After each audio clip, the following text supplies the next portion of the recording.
ಕಾರ್ತಿಕ ದ್ವಾದಶಿಯಂದು ನಾವು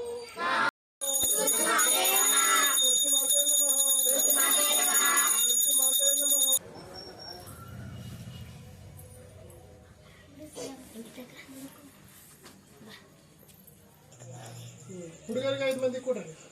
ಅವ್ರ ಬೇಟರ್ಗೆನ ಒಬ್ಬರು ಆಯ್ತಾ? ಬಾ. ಆರೋಗ್ಯವಂತರಾಗಿ ಇರುವಂತೆ ನಮ್ಮನ್ನು ಅರಸು.